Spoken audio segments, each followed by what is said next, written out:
which I'm in now this year, the course leader. That's a joint master's between Department of Architecture and Fine Art. I think it's a useful term, despite its overuse. It is about how we make space, how we perhaps not exactly or in opposition to this notion that space is somehow an empty vessel to be filled, but that in fact we, in our way, quite simply, are making this room. It's as simple as that. And what that might have to do with how we make propositions as well. For me at all, my immutable mobile, or whatever the phrase might be, Latour's phrase for something which somehow has a durability, but also changes through its circulation in the world in some way. It might be the word performative.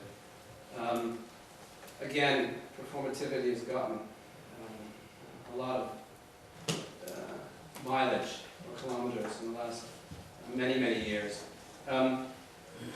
If you could just click through.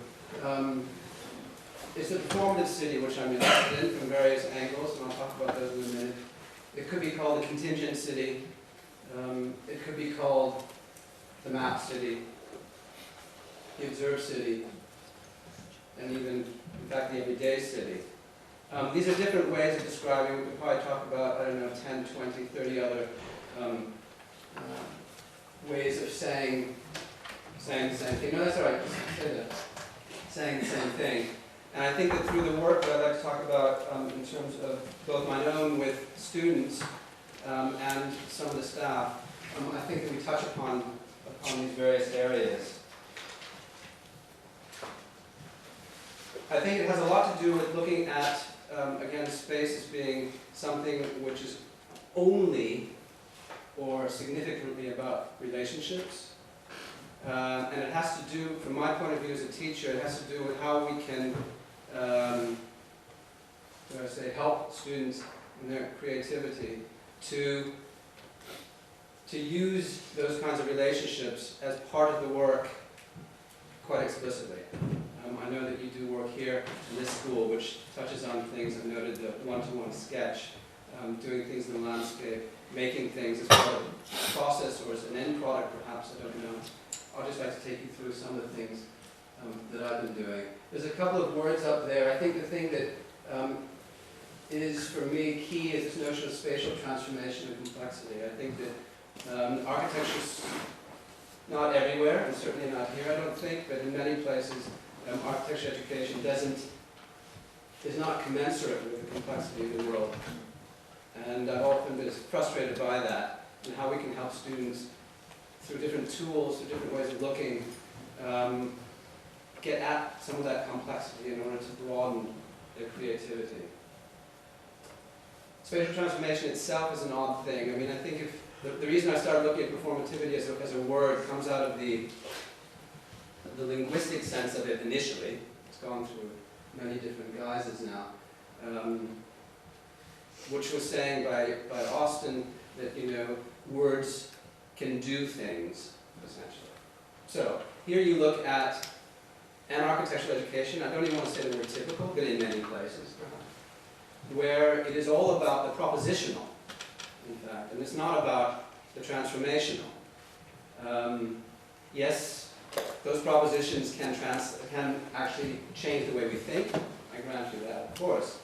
But I've often been slightly baffled by the fact that in education, typically in architecture, you don't do what your work is going to do, which is transform space, explicitly as part of the educational design process.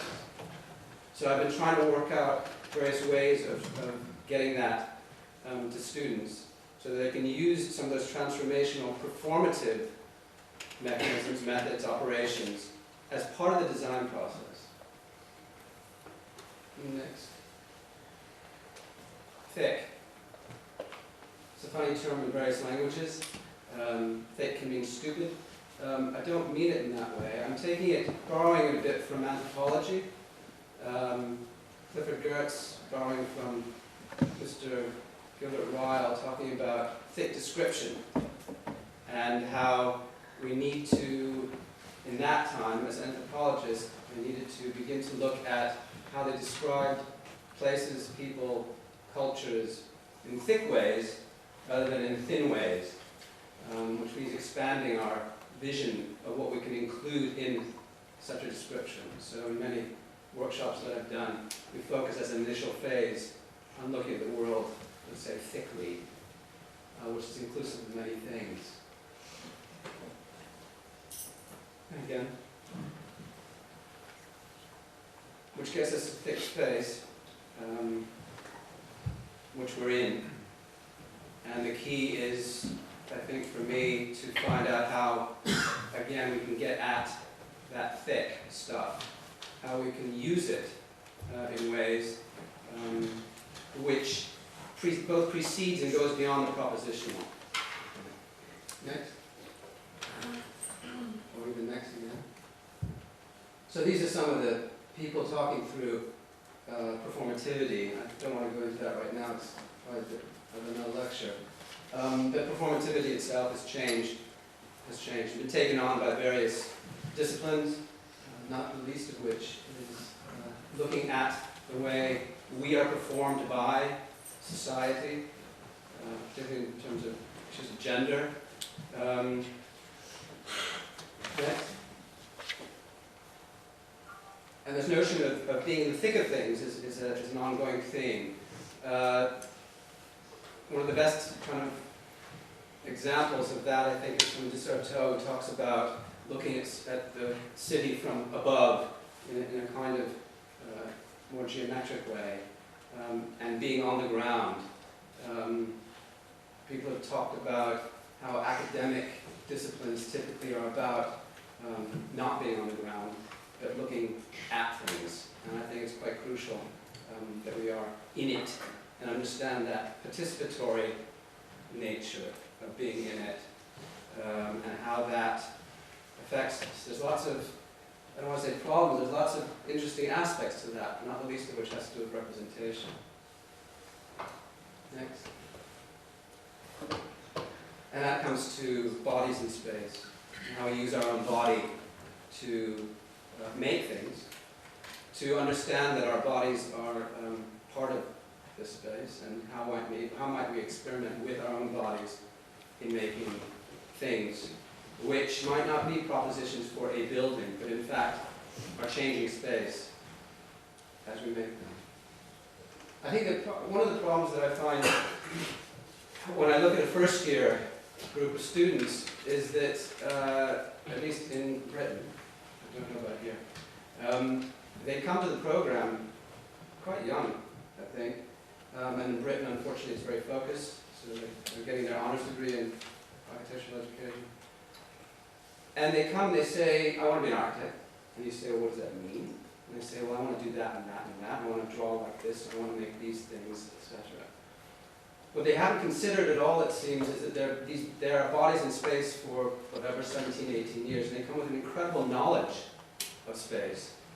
And it's, I think, our job to somehow remind them that they are actually quite knowledgeable. Next. Next again. And well, just touching briefly on notions of weak, strong, and radical performativity. I think there is, I'm saying some words and you are affected. Okay, great. That's performative, I guess. The Austinian performative phrase, I now pronounce you man and wife. That's a little bit stronger. But the radical has to do with something which might be related to a critical pedagogy, a way of thinking about thinking and making, which actually destabilizes some of the things we think we know, actually. Might be difference between public and private that we think we know. It might be the difference between the academia and profession or something. It might be the difference between how one thinks about a shoreline and how you destabilize that through some, let's say, more radical performative act. Next. For a while I was taking students away to different places, and the next example, if you go to the next slide, was in Trieste actually some years ago. Some students from Berlin Before, I don't know if people know Trieste, there was a Civitavecchia, an old part of the city which for a long time was walled in and nothing was done with it. And they now, I don't know, the last 5 years, they've regenerated it. But before that time, I took students there, and they made this piece to engage with the city. I call these impenditures, for lack of a word, instead of expenditures. So the key was that students would go to the city and they would not take pictures, but they would have to leave something there. So this was a project which actually stayed up for 3 days. Students had to get permission from the city, and in the Italian, well, it was in Italy, and so it was a very interesting procedure to try to get permission for this very quickly. So they were learning about many things, obviously. They took the rocks, these stones, they climbed over the wall into the center of the city. They took the rocks out and made this car where they felt there shouldn't be cars parked. And it was incredible in the sense of what it drew out of the community. It was indeed participatory, and ranting and raving to what is it, to how fine, and I wish somebody had done it before. I think it's an interesting process. I think it is within the nature of gifting something back, or gifting something to the city that you go to. Next. Projected is appearing there in relationship to performative, and I think that that's been a little bit of an interesting tension. How you get students who are designers, architects, who do also propose things, project things into the world, related to this performativity. And so, in the next slide, I just wanted to talk about, keep going, some tools that I used with students in order to get them to move beyond their notion of just the propositional into the performative. And here it was the use of something called a semiotic square, which is certainly not my invention. It has to do with a way of thinking through a narrative.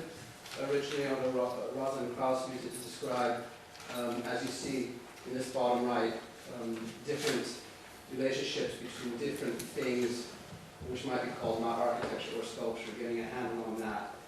Seminal essay of the late 70s. And I took that on, if you go to the next slide, to ask students to talk about, if it's not architecture in the left-hand side of the square, what is it for them? And this is it was an incredibly interesting diagnostic kind of tool, I think. Go ahead. And we went through this in terms of projective performative as well. Keep going. And then they did something which I call a taxonomy of the performative, to understand what is not included in this plan section elevation. What are we discouraging ourselves from looking at? What are those aspects of this complex space which we need to look at next?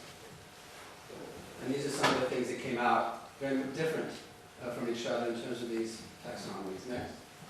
I'll just quickly go through these, and they developed a notational system beginning to deal with some of these things. Next. Next. And then began to apply it to a certain space. These were second-year students. Next. And to design, the key was to try to use analogous spaces that they could figure out and do things in as analogies for spaces in their propositions. Next. And the key was to try to somehow blend the two in a way, to go between the analogous space that they were using and the proposition space. And they had to design performative acts in order to begin to investigate these things. Next. And these were some of the propositions, in a way, for those acts. Unfortunately, I don't have pictures of the acts themselves. They're very quick, performance-based, but also with materials. Next. And next again. Just to note a couple of other workshops that I was involved with. One was the scenography students in the Hochschule für Gestaltung in Karlsruhe, which was looking at, with scenography students looking at spatial scripts, how one can use spaces to begin to think and do different things in different ways. The other one was anthropology students up in Aberdeen. Also looking how objects can make us do things, relationship between their performativity and our actions. It has to do with the notion of affordance, perhaps, how things tell us to do certain things, like the door handle asking us to open the door. Next. And then I just wanted to talk a little bit about some of the work from some of the people who are working with us now. This is work by Nick Clear. Nick Clear has been teaching at Bartlett for quite many years. He's just joined us this past year to teach cultural context. And he's making a film he's called Dread. And the basic story is about a man who invents a series of tasks in order to delay having to go to work. And then he uses a motion tracking analysis to examine the main character's movements in specific key moments. And he develops a series of interventions that reorder the space of the house in the city. Next. This is some of his work. Next. Next. Next. Let's try to click on that green and see what happens. This is a project called... No, huh? It's all right. Don't worry about it.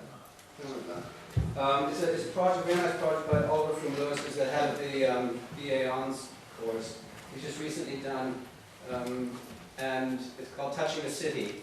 And he's done a series of observations of bench spaces, neglected bench spaces in London, and done a series of interventions in these spaces. Very small, very, very quiet, very subtle ways of making us understand how these spaces can become, again, places where we reflect, interact, do something.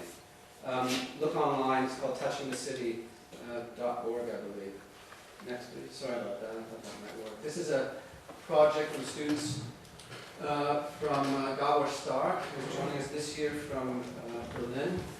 And it's a type of project which you might also do here, I don't know. The idea is you develop a tool in one city, and you take it with you and you go to another city, and it is your camera in a way. It is your thing that you look through in order to develop work somewhere else. And it's a kind of, I mean, I've seen it done in many places. I've done it myself with students.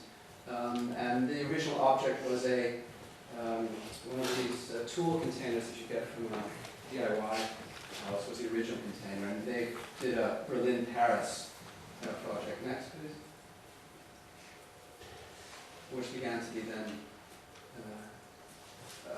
expressed in a series of interventions. Next. Or uncomfortable places, in fact. Next. Alan Atley, who runs our graduate diploma, was founding member of a group called GLASS. GLASS is a cooperative. It was a cooperative. It was in existence for probably about 7-8 years. It is very political. In this project, this urban cabaret, they bought one of these little cars, and they went around Glasgow with a big red arrow and pointed at things which they felt needing attended to.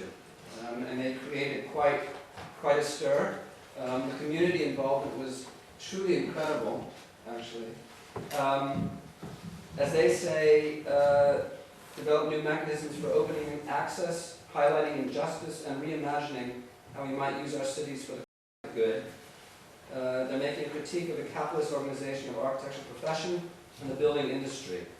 And we have a project right at the end of the 5th year. We've just established this project called Design Research Practice, which is looking at the critique of practice in the profession, as well as establishing different ways of understanding how these students, after their 5th year, are going to go on to practice.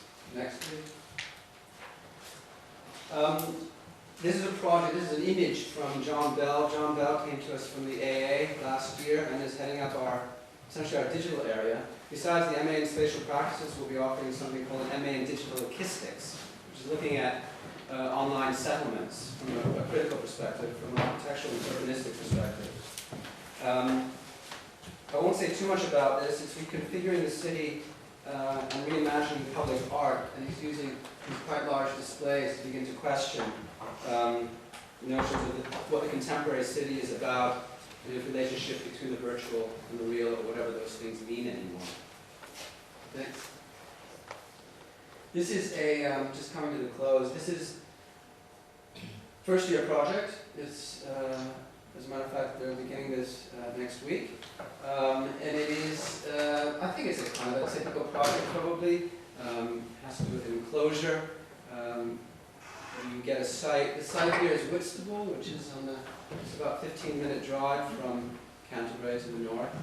And the students are asked to understand the work not only in terms of its construction and in terms of the environment, but also in terms of some sort of social impact, potentially. We choose rather public spaces. These don't look public, but just to the right is a crowded town.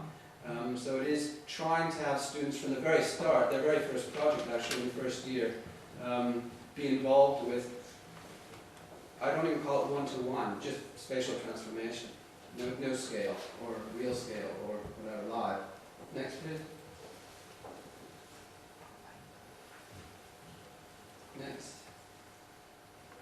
This is a project which was done, Tanya Marga, who's been teaching in interiors, is teaching now also in architecture.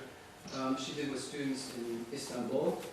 And it's just one example, a woman who got involved with communication and designed and made a backgammon board, which essentially is a piece of cloth which you give to somebody else, but put over their head, you put over your head as a traveling sort of mechanism in a way. Again, looking at notions of tools, how these are tools but also change and perform their spaces in different ways. Next. This is a project in the first year again. I think it's the third project, so that's before Christmas time. And again, sited in Canterbury, at least it has been in the last couple of years, in the Westgate Gardens. Quite a beautiful garden, but also quite populated. And it was looking at various things, not only, again, the material, but also different prepositions, perhaps, you know, above, beyond, hanging, which is not quite a preposition. How do you situate something within a kind of landscape, a city context? Again, a lot of, you know, in the local press, you know, what is this to engagement by the people? And you kind of look at it and you kind of have to smile. For the students, it's very, very important that they get that kind of interaction from the very beginning. Next. Again, just another few examples. Next. And just lastly, I guess the intent is to pursue perhaps the last line. Sounds a bit heavy. I put it in small case letters and italicized it just to lessen its kind of rah-rah. But I do feel rather rah-rah about it. I think that it is important to somehow within education, actually from the first year onwards, it's necessary for the student to begin to question through their making exactly what kinds of agendas they've already inherited and don't know yet. And so these are some of the things we're working with. Thank you very much.